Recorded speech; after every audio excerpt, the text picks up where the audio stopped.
How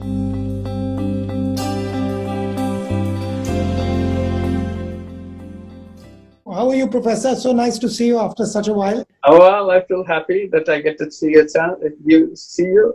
One of the reasons I wanted to speak to you is Yeah. because you understand finances of poor people and the impact of poverty on women. So I wanted to get a sense from you on how is this COVID crisis and the ensuing economic crisis going to affect the poor, their availability of credit, and women among the poor. What are your thoughts, and how should we think about this going forward? Yeah, it's the same old story. It's not new that I've been raising this issue. The financial system is designed in a very wrong way. So coronavirus, what it has done is reveal the weaknesses of the society in a very ugly way that you can see it now. These are hidden away into the society. We got used to it. It's there. The poor people are there. Migrant workers are in the city. They are hiding in the city. We have our people working for us, cooking food for us. They're security person for us, Darwan for us. They're taking care of our children. We knew them, but suddenly we see millions of them on the highway trying to go home. It's revealed that suddenly all the city migrant workers are coming out of the city and in a big crowd and going out. For a simple reason, they have nothing here. They have no life here because no money here to survive. So the ultimate place they can go back to is their home. So they are going home. And then on foot, 1,000-mile journey. That's the saddest part of the whole thing. That's what the coronavirus has revealed us. So we have to recognize these people. The economics doesn't recognize these people. They call it informal sector. Yeah. Informal sector means we have nothing to do with them. They are not part of the economy. Economy begins with the formal sector. We are busy with the formal sector. If we can only finance them, we can take care of them, pay attention to them, they will be moving up the ladder because they have the basic ingredients of them. And they know how to fight for their life and they know how to make it happen. But we ignore them. And comes the women. Women is the remotest of all. This, if you're looking at the structure, this is the lowest structure. They have no voice, nothing in the society, and our traditions make them completely separate from them. They are the basic strength of the society. All the entrepreneurial ability. When microcredit came, when it went to the women, they showed how much entrepreneurial capacity they had. And that's why the microcredit known for the whole world, not just Bangladesh, India. It's the whole world because they have shown their work. They can fight. They know they have the skill. They have the artisanal skills of all kinds, beautiful skills. And they are all forgotten because they belong to the what they call informal sector. The tragedy, of course, is that countries like Bangladesh, countries like India, these are the biggest assets. These micro entrepreneurs, they are the future. They are the future. Assets. They're where the money is going to be. There's where the growth is going to be. But for some reason, the system is not interested in looking at them at all. They don't exist. Absolutely. We followed the Western way of doing things in the financial system and the economic system. So we didn't think about the vibrant capacity of the people, countries like India, Bangladesh, and the region. They have the tremendous tenacity to do things and make things happen. Very creative way. That creativity has to be admired and supported. But government stayed away. It's an informal sector. You have nothing to do. Rural economy has become an appendix to the urban economy. Again, a traditional Western way of looking at the economy. Is the hub of activities, and the rural economy is the supplier of the labor. Is the labor producing factory. And they will be sending to their people to the cities to find a job. If you don't find a job, you have a bad luck. And you rot there inside the city. Why can't we have the economy of the rural area built as a separate parallel economy, autonomous economy, rather than have an appendix like that? Today, the situation has changed than 100 years back. Technology has given us the facility which never existed before. Cities were important because it has the infrastructure. Rural areas didn't have the infrastructure. Today, infrastructure is not limited to urban areas. You have the telecommunication, you have the road, you have the transportations, you have the communications, everything is there. So what is it that you have to go to the city to? Why can't we create an economy? People can live where they are born and have a livelihood, basic livelihood right there. If you look at the way technology is going, decentralization, the mobile phone, the computer basically getting spread all over the world, entering different niches. Probably you're looking at a future that looks very much like you're saying. Because 20 years ago, you couldn't possibly utilize the rural economy to do some of the type of jobs that is required today. Whereas with technology, there's no reason why disaggregated, decentralized manufacturing can't take place in a rural environment. However, you would need to restructure the education system completely. You would need to restructure the healthcare system completely. You will have to basically restructure the whole thing if you want to move in that direction. I don't think you can think in the same way and achieve what you're saying. I don't think it's possible. So yeah. I think it's a completely new page that you're talking about. I don't think it's a incremental thing. Yeah. That's again another point I wanted to underline because of the corona pandemic. I said corona pandemic suddenly stopped the whole machine, the economic machine globally, and stopped everything. Now the whole trust is coming, whole push is coming, that how quickly we can go back to where we're coming from. I said, what is the hurry to go back? Should we at all go back? Because that world was a very horrible world. It was creating a world with global warming and giving us a kind of countdown when the world will be finished in a few years, in a couple of decades, 3 decades maybe. The world will be at a stage where nobody can survive anymore. Why do we have to go back to that world? And why we have to go to the world with global warming, with wealth concentration? All the wealth in that world is moving to few hands. And most of the people have nothing to do with the wealth anymore. So why do we have to go back to that system to create wealth concentration? Why do we have to go back to that world where artificial intelligence is taking away jobs from everybody? All the massive unemployment that will be created in the next few decades. Do we have to go back to it? I said, going back will be suicidal. So this coronavirus has given us a chance to think new, opportunity to make a break. That's what the point you raised. We are not thinking about it. We got so used to it. Now suddenly we said, we got an opportunity now. Let's go a different way. And these are the different ways. Unless we take those bold decisions, this is the time to take extremely bold decisions, outrageously bold decisions right now. It's not just about quietly go back to where we are and kind of celebrate that we are back again. Our shops are open. This model is not an Indian model or a Bangladeshi model. This is a completely Western model that we have adopted lock, stock, and barrel. We have, in fact, we have aped this model, and then we have realized that this model is not all it seems. This model has serious problems. This model has serious contradictions. It destroys the environment. It destroys societies. And I mean, if I think about Mahatma Gandhi, he 78 years ago was saying that we need to think about the rural economy. We need to think about our traditional structures. Now, of course, we've had a journey, and that's an important journey. But I think the idea of rethinking some of these designs based on, an Indian structure, a Bangladeshi structure, an Asian structure would be quite a powerful thing. So I think I agree with you that the game needs to be equalized for rural people, and a imagination. And Corona gives us an opportunity to have a brand new imagination, which comes from within us as opposed to from outside us. I think just one little amendment to that. Absolutely agree with the basic thrust of it.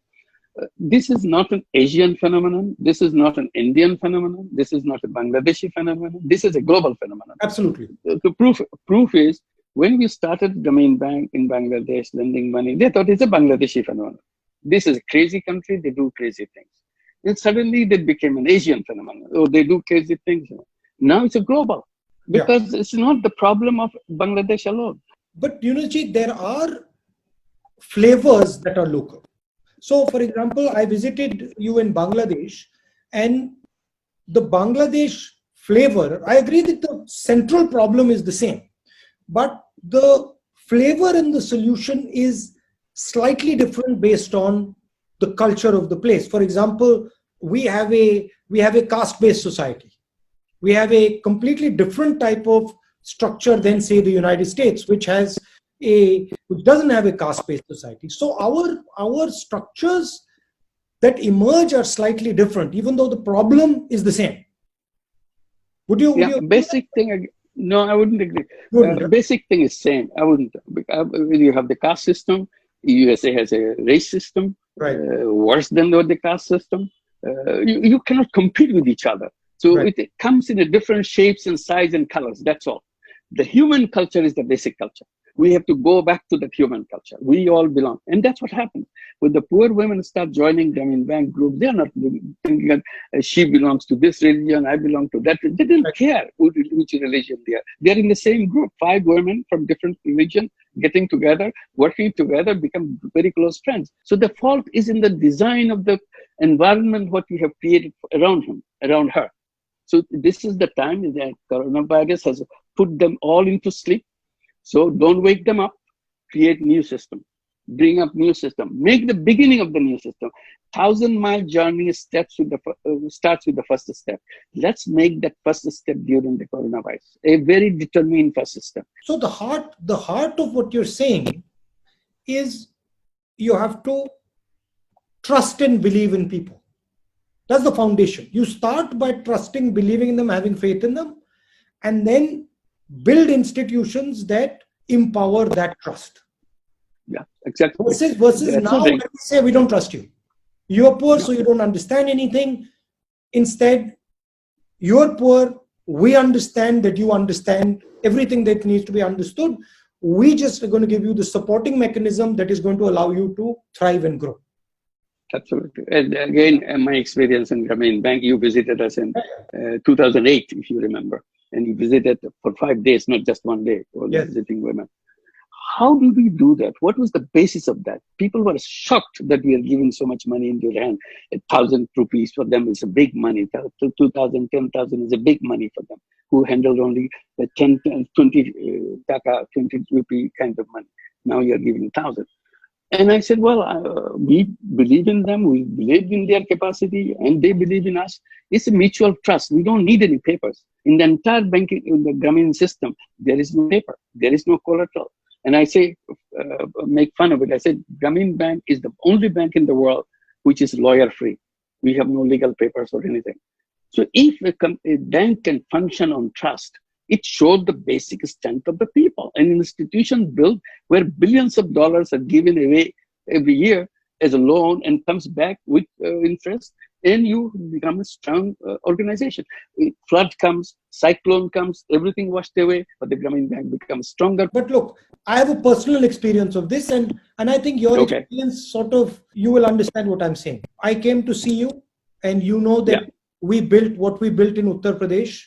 The huge institution that we built, millions of women. And then I found a extremely powerful organization, millions of women empowered, millions of women pulled out of poverty. Then I found myself with a government that decided to attack it.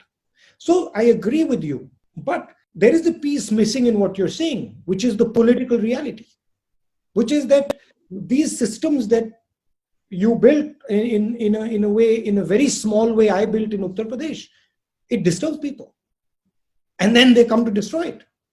You'll understand where I'm coming from. So I'll challenge you, and I'm sure you'll give me an answer. In this environment where other institutions, other political instruments are attacking the type of institution that you're talking about building, how do you defend it and how do you build it? What are the type of elements that you need to have embedded in it that can either work with or co-opt these other institutions that are in a sense competitors? Yeah, some institutions like government has a tremendous power to destroy things and push things away from the action and so on. But my position is, if we are doing something for people and people liked it and people enjoy it, no matter how powerful you are, it's a temporary dislocation. Right. This will come back. You cannot stop it because it worked for people. And if it spreads, if you stop it in Uttar Pradesh, in other states and other places, it will spring up with more strength than you have tried, because it will come back with a big force to revive again, because it works for people. It's indestructible. Good ideas are indestructible. But how do you feel about going back? Are you trying to bring out bailout packages and make sure that all the big industries go back again to their actions? Or this is a time to think a little bit? How do you? I think the immediate issue in India, massive issue, was the migrants issue. Yeah. And what you call the micro entrepreneurs who were suddenly found themselves stranded. And I spoke to quite a few of them, and I saw firsthand what they were going through. Literally, their world had just fallen apart, and they were forced to go back to their village. So the first aspect of it was trying to look after those people immediately. And our perspective was give them food, give them cash injection directly to keep them afloat.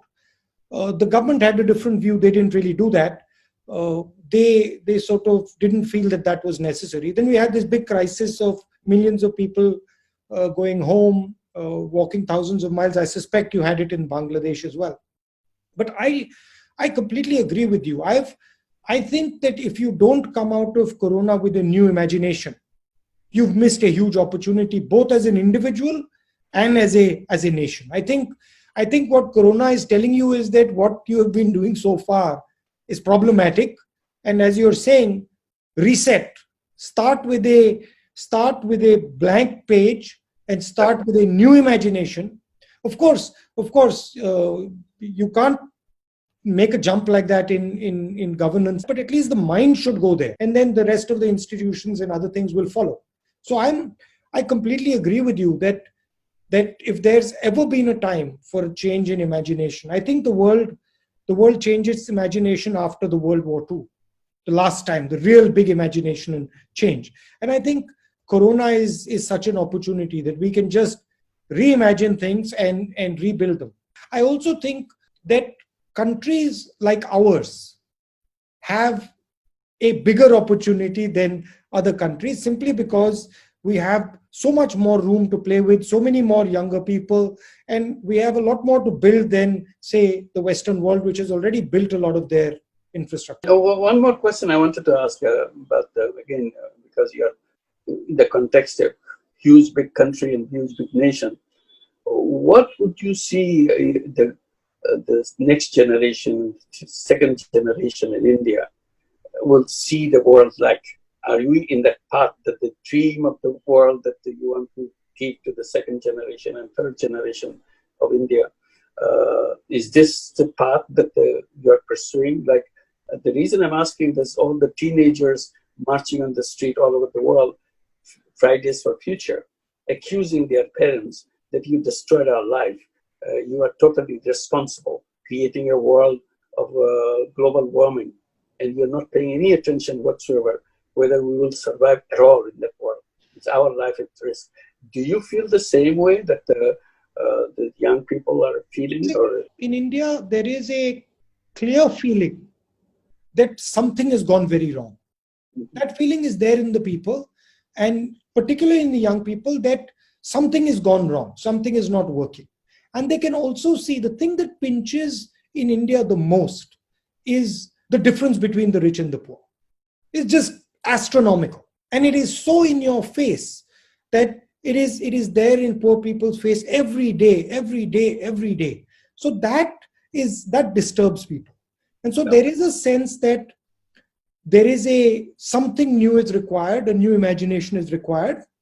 And I think that's what we are working on, that as an opposition, working on helping sort of flesh out what that new imagination would look like.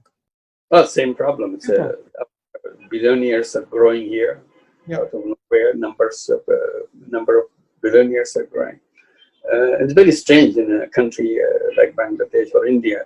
You have a high growth rate of billionaires in numbers, not wealth, but in numbers. They keep on growing in a very fast rate, faster and faster rate. So that means that wealth has only one direction. It goes in a very fast way. If it continues, then all the political understanding among the people that we can live together, it disappears because of the anger that it generates. That I work hard, I don't get anything, I have to go miles to find my livelihood somewhere else, and I can't feed my family, feed my children. I have to stay away from my children, stay away from my family, to make a living for myself and my family. So that anger will kind of take over the whole society completely. So it's at the heart of what you're saying, you're questioning the concept of greed. Exactly, that's the whole thing. The whole Basically, problem. You're saying the problem is greed.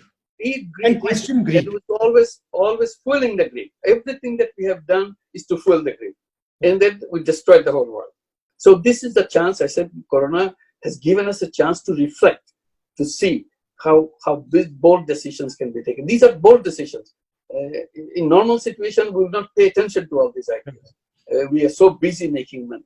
So I said coronavirus gave us a respite, gave us a window of thinking, and we have a choice now, whether we go to the terrible world, which is going to destroy itself anyway, or we go someplace else, which can build a new world, where there'll be no global warming, no wealth concentration, no unemployment. It's possible.